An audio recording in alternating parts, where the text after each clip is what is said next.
Welcome to LaTour Retirement Talk. I'm your co-host, Tony Shore, and I'm excited today to be here with Jim Margraf and Josh LaTour, our hosts. Jim and Josh, how are you guys doing? Jim, let's start with you. You're Oh, looking sharp today. doing very well, Tony. Thank you. Uh, doing well. Keeping busy as usual. Yeah. So You guys are crazy over there. And Josh, besides dog grooming appointments, what have you been up to? Well, Tony, we've mentioned before how LaTour, we have a suite at the Springfield Cardinals baseball stadium. Yeah, the minor And, league team, right? Yep. Yep. And so this last weekend, my sister and her family came up to Missouri from Tulsa, and we went out to a game and had a really nice time. So yeah, we've been busy at work too. That's weekend activities, but it's been a crazy week, and it's only going to get crazier, I'm sure. Yeah, we were talking before the show. You guys are making a lot of appointments, and I know you love it when listeners come in, when they call or go to the website and set up an appointment. There's no charge, no obligation. I encourage all of our listeners and viewers to do that. Again, if you have questions that we bring up something in the show, Jim and Josh talk about something that you want to know more about, or want to get a strategy or financial plan in place, just give them a call at 417-641-3497. Now, what are we talking about today, guys? What's going on? Well, Tony, we wanted to go into some of the rules of thumb in retirement. And we've talked before a little bit about rules of thumb and how oftentimes they're a fine starting point, but they're not the be all end all of what you should do in retirement, because as we've stressed before, and I'm going to stress again, everybody's different. Everybody's financial situation is different. And so your particulars have to be taken into consideration when you're planning for your retirement, because it has to be individual to you. So, but we want to go over some of these rules, and, some of them are going to are going to make sense to some people, and some of the different ones will make sense to other people. And so kind of talking to both extremes and everywhere in the middle. So that's kind of what we were going to go into today. Okay. Anytime a rule of thumb comes up in the show, sometimes you guys kind of, rules of thumb aren't too good. So you do have to be wary of these rules of thumb. I know that there are a lot of them out there. Hopefully we'll touch on like the 4% rule that's come up before. Things like that, because I know a lot of people base their retirement planning on that one. But there are many that I don't even know about that you guys have for us today. So let's dig into these. What's the first one you want to address? First, before we get into that, I did want to say you do want to be careful not to follow a rule of thumb verbatim. Did you know, Tony, that the term rule of thumb, it actually comes from the atom bomb, the nuclear bomb? If there's a mushroom cloud, they say if you hold your arm out straight in front of you with your thumb up, if you can cover up the mushroom cloud, you're a safe distance. And if you can't, you're too close. So, oh no, it stems from there. So we don't necessarily want to follow these rules of thumb. No, I don't think that rule of thumb was a good one. If you're relying I don't like on that one. That's no, scary. No. If you're within eyesight of it, if you can see it from where you're standing, it's bad. How about that be the rule of thumb instead of the actual rule of the thumb? Huh? Yeah. Oh, okay. I did not know it stemmed from that. That's really something.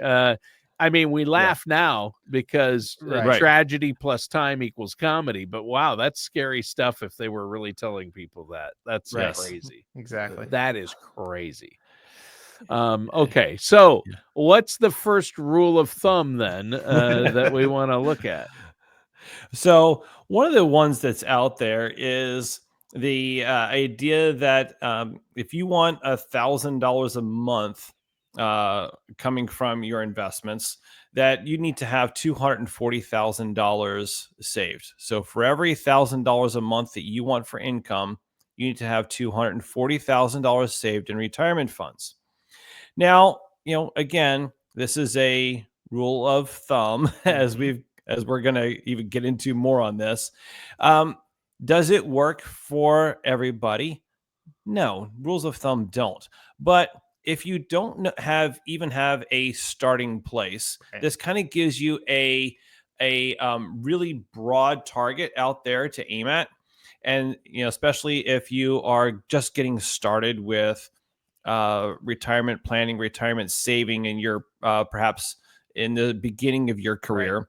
and you're saying, hey, how much do I need to save so I can live at the same income that I have now? This kind of gives you an idea as a starting place. Now, as you go along, you're going to need to refine that as you get closer and closer Right. to that retirement date. So, but this is based on a little bit higher of a distribution, so a withdrawal rate. So, but it's also based on just a 5% return. Hmm. So, there are some things, it's not perfect as rules of thumb aren't, but it does give you, hey, if I don't have any idea what to do, it at least gives me something out there to aim at for my retirement savings. Now, in order to keep from being overwhelmed, a lot of people, when they get into, looking, they say, okay, let's go online, let's look, how should I save for retirement? How much do I need to save for retirement? There is so much advice out there that it gets overwhelming. You get to looking at it and you go, well, I don't know what to do. Let's just throw up our hands and Paralysis by analysis is what Right. it's called, yes. right? Yeah, that's a good way to look at it. Or just get, there's so much information. It's like trying to take a drink from a fire hose, and Yeah, you next get thing you know, overwhelmed. what do I do? Yeah. And some people give up. But this is something that gives you a kind of a big generic target out there that gives you a place to start in your thinking for retirement planning. Yeah, absolutely. And I like how too you mentioned, Jim. This is really great for the younger Right. investors. So giving you a starting point, some clear, actionable targets to aim for, Mhm. and as you get closer to that retirement date, that's when you're going to refine it. Right. And not in every case are you going to be able to save the exact amount that you should. Mhm. And maybe you save more. So there's there's vastly different situations out there, but a good starting point, and then working with a financial professional, I think, is key as you are approaching retirement, especially, but even in your younger years, to help kind of hone in what your needs are and make sure that you're going along the path correctly to take care of those needs. Right, because a few days ago I sat down with a couple who they were just married the year last year. They bought their first house, and they're sitting down. They say, "Okay, what do we do now? Next, how do we put the money into that 401k? How much do we need to be looking at saving?" Looked at their age, looked at their income, and how do we structure ourselves for 40 years down the road here when we're ready to retire and say goodbye to that final paycheck. So I congratulated them on coming in and doing that. And it was extremely beneficial. And we started to get a plan moving forward in place here for them that they're going to, put in place and follow this for the next, 20, 30 years here until they retire. Right. Yeah. So use that $1,000 a month for a starting point. And the younger you are, probably the better this is, because it's going to help you know what you need to save for the future. Right. I'm a little concerned about that 5% withdrawal rate. Yes. That might vary, right? So you've got to calculate your expected expenses and figure out, okay, what am I going to have from other sources, and Right. will this be enough, right? That's exactly right, Tony. Because really, what you're looking for when we're talking about the 1,000 a month rule is you're going to subtract your predictable streams of income from what you actually need coming in, because that's where your investments would fill that gap. So you're going to subtract out your Social Security, any pensions you might have, anything like that you're going to have coming in on a monthly basis to help sustain your standard of living. And then it's, what do you need over that? And that's where the 1,000 a month rule comes into place. Now, you mentioned the 5%. Yes, I absolutely agree. That's a bit on the higher scale. The more conservative approaches are going to be 3 to 4%. Right. beginning of the show, Tony, you mentioned the 4% rule. And of course, that's based on having your investments in stocks and bonds. And so taking 4% out, the guesstimation is that it's going to last you for 30 years as long as you don't take more than 4% out. That's not always the case, though. No. If you're just invested in stocks and bonds in retirement, again, that's a rule of thumb that could end up hurting you because both stocks and bonds are things that can lose value. And if they lose value at the same time, unlike they are, quote, supposed to, then that can really end up damaging your standard of living. And so making sure you have the proper plan, because there's other investments that are out there that can be put in place for the retirement stage of life to make sure that your income isn't on the same roller coaster that Wall Street's on. You know, Josh, you made that point there, and I want to kind of use an illustration with some numbers here, because you talked about, bonds are not supposed to go the same direction as stocks. They're supposed to move inverse. And so that's a rule of thumb, isn't it? It is. It's a rule of thumb. However, what's really interesting is that rule of thumb really hasn't played out since the turn of the century. Right.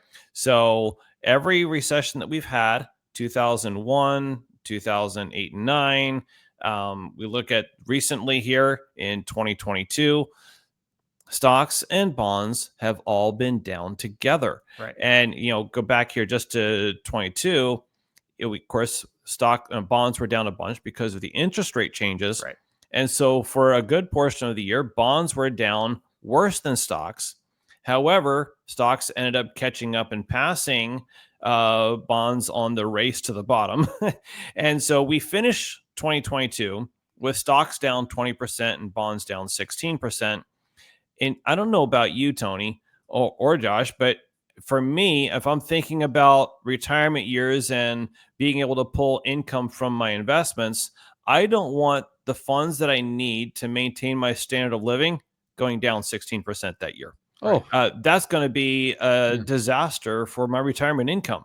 So that's what Josh also mentioned is, maybe we need to use some different strategies and some different tools in our retirement years than we use during our working years. Right. And, this is a case where, a lot of times people get to just staying with the type of mentality and the mindset that they've always had all of their working years. And, when you change the stage of investment life that you're in from your working stage to the retirement stage, you need to change the mentality and the tools that you use as well, so that something like a rule of thumb and a bad market don't handicap you in your retirement years. Yeah. Well, and who wants to take a 16%, pay cut, right? No. I know I don't. No, absolutely. That's for sure. Yeah, so that's the thing, is making sure that you have the proper investment mix in your retirement. You don't want to just rely on that rule of thumb and say, well, it's going to be okay, because there are times when it's not just okay. Because, like you said, Tony, can you afford a 16% pay cut in any given year? No, absolutely not. Our expenses are not that flexible. So, and inflation keeps adding to those expenses. So if you're taking a reduction in your pay and your inflation is adding to your expenses, now we have double trouble. Yeah. Either that, or now you're taking too much out of your funds. You're taking more than that 4 to 5%, and you're lessening what you have to pull from. Even more. Yeah. So that $1,000 a month rule really doesn't take into consideration inflation or taxes, right? No, it does not. Absolutely, Tony. Yeah, and that's the thing. If people are living longer, and so inflation is something that needs to be taken into consideration. The longevity risk needs to be taken into consideration, because if you end up living well into your 90s, you're probably going to be retired over 30 years.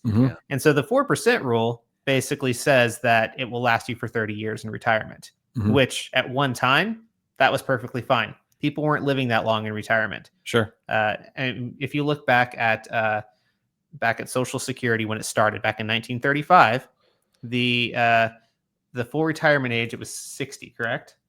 65. Oh, it was 65. Yes, you're right. Yeah, it was 65, but men were barely making it past 60 at that time. Right. So as an average. And so the things, people weren't planning for longevity in their retirement because there was no such thing. But we're in a different time now. And so that's something that needs to be taken into consideration. And I think this is one of those rules of thumb that doesn't really account for that. So that's something you want to consider. You want to look at your family history. And this comes into play with when you decide to take your Social Security. If your family's living longer, well, maybe you delay taking your Social Security. That way you're not hurting in your later years. And the same goes for how much you're setting aside for retirement. If your family's living longer, making sure you have enough to last the long haul if you live a long haul. So, right.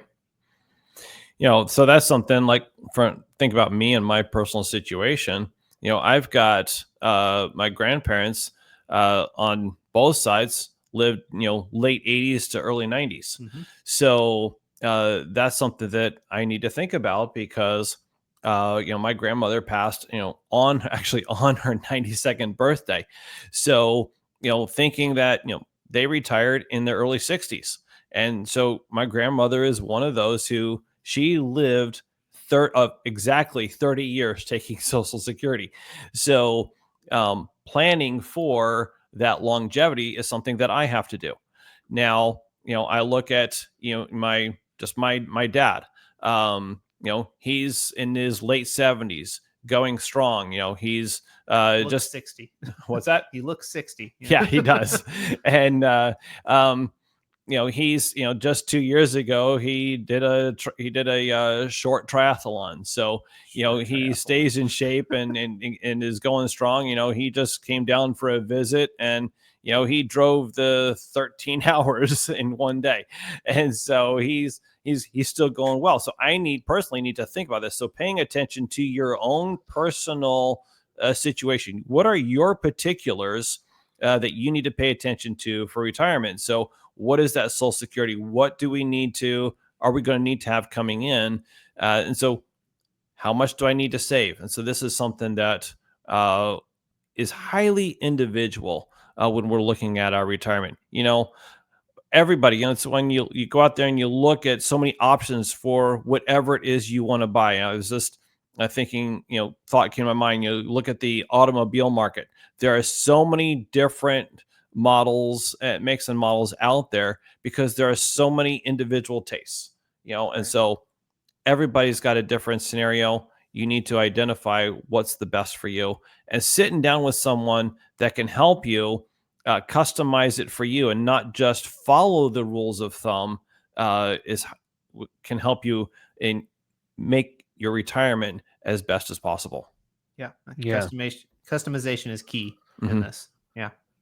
Yeah, exactly. That's where rules of thumb fall short. You have to customize them for your personal situation, but they are a great starting point, and they do offer some good advice for people. But adjustments need to be made, and you still need to work with a financial professional to figure out what your personal plan is going to look like. Right?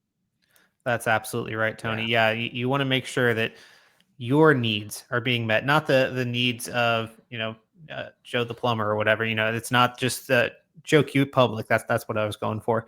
It's got to be yours. Tony Shore's needs need to be met in his retirement. So working with a financial professional that knows you, that's taken the time to get to know you, is important. Finding out what's important to you and what your actual needs are. Yeah, well, I'll tell you what, I'm closer to retirement than you guys are. That's, and so I see why you use me as an example there, exactly. Josh, and I will remember this. But that's great. In fact, I'm going to have to you're going to have to get me into that box at a game, those box seats that you got for Oh, absolutely. Yeah. Well, come on down. Yeah, that sounds like fun. I love those minor league team games. They're a lot of fun. Yeah, they are. Yeah. So, okay. So we've been talking about the $1,000 a month rule and we've our rule of thumb, and we've also touched on that kind of included the 4% rule. Like, does it need to be 5% withdrawal? 4% still work? A lot of experts say the 4% rule doesn't work anymore. It's got to be less that you're going to need to pull out of there. And in that case, I think it's just really dependent on the investments that you have. Because the reason why it had to be less, because back in 2008, with everything going down at the same time, Morningstar basically said 4% is too high. People can't be doing this, otherwise they're going to run out. Right. And so that's what changes it. But if you introduce the right types of investments for the stage of life that you're in, well, maybe you can actually have those distribution factors up higher even than that 4%. Right. Yeah. No. Yeah. And so, Tony, another thing I want to look at here is when we're talking about saving for retirement, and then we get to the place, hey, now I'm in retirement. We run into a couple of extremes here. And, Josh and I, we sit down with a lot of people, and we sit down, inevitably, it seems like we'll sit down with both extremes in the same day. You'll sit down with someone that is taking way too much from their retirement funds. They're just they're living life to the fullest, but their retirement at the rate that they're going, it's not going to last. And so I've sat down with someone here not too long ago. They were taking over 10%. Right. And so, and they didn't realize, and they thought, hey, this is where I want to live. But they didn't do the math and say, hey, this is actually 10% of my funds a year that I'm taking out. We're going to last, 12 years, something like that. And the funds are going to be gone. So now what am I going to do?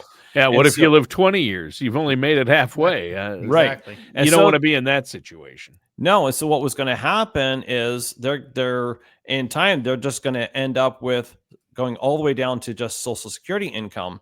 And that's all that they were going to have left.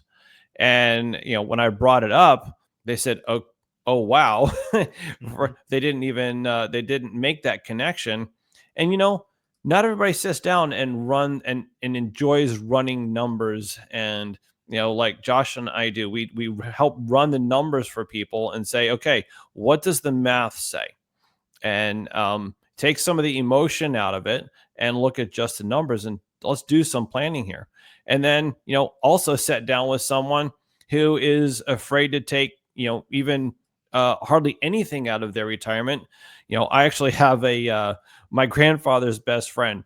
He was a bit of a character, but he lived like a pauper.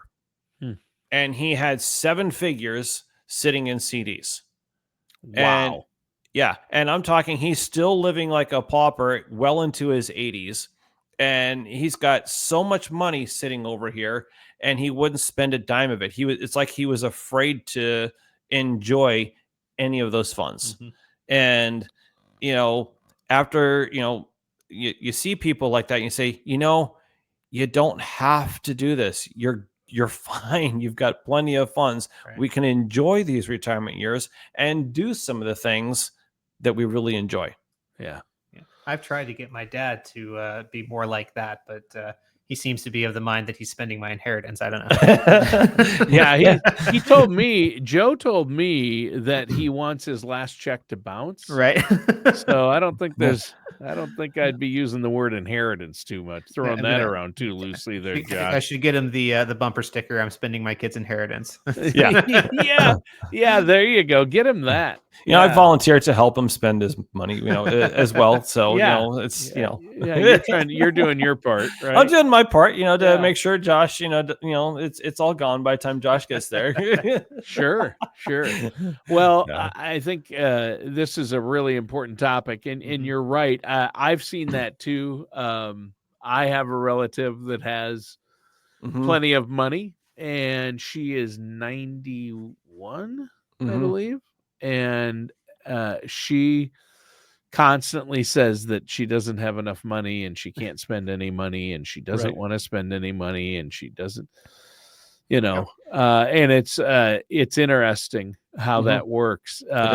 But her parents went through the Great Depression, and she was raised by them like that. And where she was raised out in the middle of nowhere in South Dakota, and her parents had went through the Great Depression, and they just lived like that. And going out to eat was not a thing they ever did. Right. No, it just never happened. They never spent money. right? I mean, Right. Absolutely. maybe feed for the animals and seed for the ground, and that's it. So Right. Right. it is interesting, and you look, and a lot of it stems from people's childhoods and how they were raised. But it is too bad. I know that I was talking to another guy who works with people financially, and he's like, I have to beg some of my people I meet to, like, you need to spend your money. Right. You should be Right. living in retirement, not, so you don't go to retirement to die, you go to retirement to live. That's the most exciting stage of your life. It should Sure. be. And it's Exactly. not an end, it's a new beginning. And especially while you still have your health, do you guys do that now? Speaking of this topic, just not to belabor it, but is that something you work into a plan? Like, we're talking about $1,000 a month. But if people have, those 3 stages at the beginning of retirement, it's your go-go years, then it's your slow go, then it's your no-go.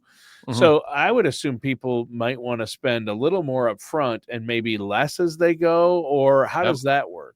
Oh, absolutely, Tony. Yeah, and that's part of an overall plan. You got to have some of the cushion dollars there, and so cushion is more encompassing than just emergencies and things that have to be done, like appliances and things like that. Some of it's going to be maybe vacations with your family, and that's what these dollars are for. And a lot of times, just kind of naturally, people are going to do that more so in the beginning years of their retirement rather than the later years, just because they feel like doing things while they're still at a younger age. And so that is absolutely part of an overall comprehensive plan, making sure that you can do some of those things in retirement, because it's not about living with your back against the wall. Maybe it's about fulfilling some of those bucket list items. Yeah, and maybe you can use a rule of thumb to get started, but not stick to it. Has to be a personalized plan. How can our listeners out there get that personalized plan in place? Well, Tony, give us a call. Our phone number is 417-641-3497. Also, I highly encourage you to visit our website, LaTourasset.com. We do have events where we teach on Social Security and Medicare as well for those that are getting to that age. So you can find out information on those on our website. There's a lot of information there for you, but give us a call. Our phone number, again, is 417-641-3497. All right. Thanks, guys. We're out of time, but that does it for today's episode of LaTour Retirement Talk with our hosts, Jim Margraf and Josh LaTour.